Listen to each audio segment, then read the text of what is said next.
Well, hello there, folks. I do hope you're well, one and all. I really do. Sorry for yesterday's rushed messages. I was out most of the afternoon and early evening last night. I recorded the messages really quickly before I went out. I was actually late for the train. I made it by, well, the skin of my teeth. When I say skin, the doors were closing as I jumped on. Got in latest last night and then had to do all the downloading and stuff. So I am sorry, they were really, really rushed. Right, showbiz news, what we got for today? About 3 or 4 topics there, nothing outstanding, but this Amy Dowden, she's got an MBE this last couple of days. Now, she's one of these Strictly dancers, which is fair enough, and she's got an MBE, which is fair enough, but I've looked at it and I thought, why has she got an MBE? There's loads of male and female dancers on there. Is it just because she's beaten or she's beating cancer? Because she's talking about cancer? Because I thought, if that's the case, there's thousands and thousands of folk up and down the land that should probably be qualifying for an MBE. I've heard her name before, but it's only over the last 18 months I've really heard her name, so I don't think she was a dancer that stood out. I don't think she was a dancer that everybody was talking about. You know, I think there's more high-profile dancers on the show, and I'm thinking, why on earth has she got an MBE? Only my thoughts, I might be wrong there. I mean, I don't know, you know. What else did we have? We had another couple of bits and pieces. Joe Swash, I nearly mentioned it today. Joe's got a new show. He's co-presenting a show there, something to do with cooking.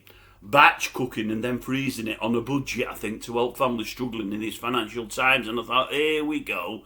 Stacey's fella, he's obviously had to get onto the old, I can't even think, treadmill, hasn't they? She's doing all these reality things on the Beeb, you know. He's obviously had to get on. No doubt her agents will have got him the gig, I would have thought, because without her, I don't think he would have got the gig. You know, nothing wrong with him, but he was just a failed EastEnders actor, really. That's done nothing ever since, really. And I'm thinking it's definitely her management that's got him the gig there. I believe the show's been absolutely panned today. Well, I don't believe it's been panned. It has been panned. I've read about it. They're saying it's absolute tosh. It doesn't surprise me. Thought it might be the same myself. Who else have I got? Pam St. Clements. You might remember old Pam. Old Pat Butcher. I'm reading today that, I think it was last night, did they have the 40th anniversary show celebrating EastEnders? Didn't see it myself, but I read about it, and I believe they were talking about old Babs on the show, old Barbara Windsor there, and Pam got pretty tearful, pretty emotional, saying she misses her daily. It's funny that, really. A couple of things there. I've seen Pam St. Clement myself. I think it was in Oxford or somewhere like that. One of the little towns up, like, you know, like Whitney or something. Is it Whitney? One of the places like that, you know, in and around Oxford. Little market town, I think it was, a little market village.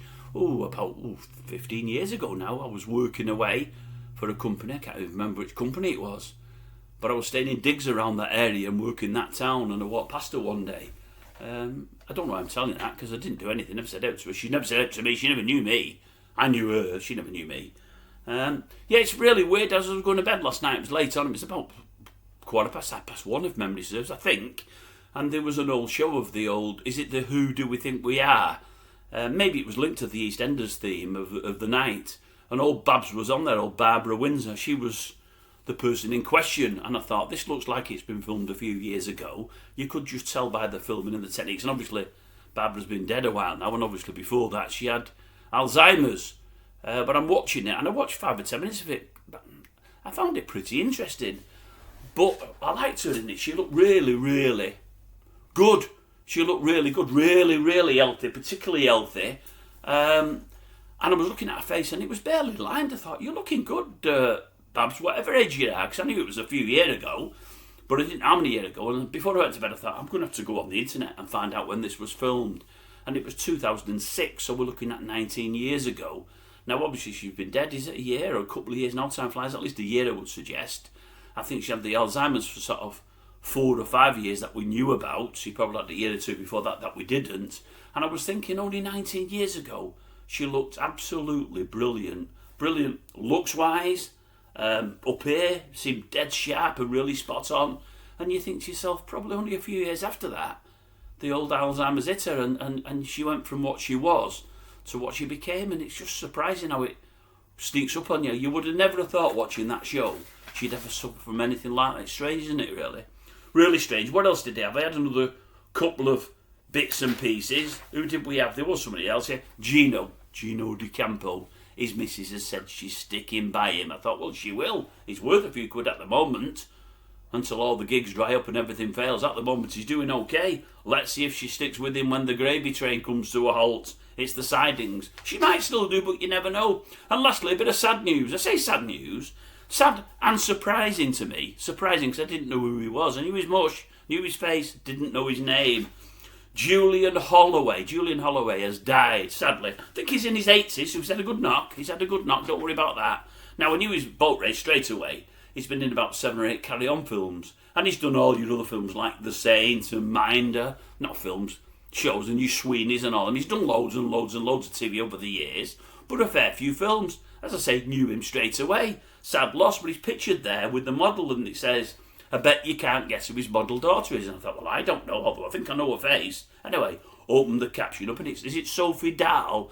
Sophie Dahl's his daughter. And I thought, I never knew that. And then it said, Stanley Holloway, ex-actor and comedian, very, very well known, thinking the times of your old Max Miller, so we're going back a bit there.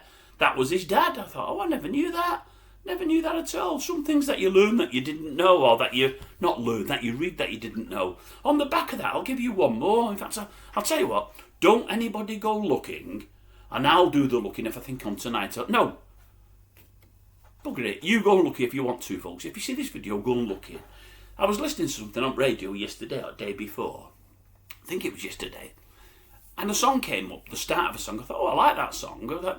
And for some reason, it ended and I can't think what the reason was. And they said, yes, that's, we're going to play. And Matt said, we're going to play this one later. Song written by Charlie Chaplin. I thought, Charlie picking Chaplin? Writing songs? And they said, yes, Charlie Chaplin, he's wrote 3 or 4 well-known songs over the years. He was something of a wordsmith. Which is surprising considering he was in the silent films. But no, they said, I knew he was a very clever fella, but I never knew he'd wrote songs. Never knew it at all. And this one that they played a bit of, I can't remember for the life of me what it was called, but it's a really, really well-known song and a good one. So if you get a chance, go and have a look what Charlie Chaplin wrote song-wise, and I think you'll be surprised. I'm going to look tonight. If I remember, tonight or at worst tomorrow, I'll have a look and I'll type in, what songs did Charlie Chaplin write? And I know I'm going to be surprised because the first one I started to surprised me. I can't for the life of me think what it was called, and I can't for the life of me think who was singing it, but I thought, God, I know that song. I never knew that was Charlie Chaplin.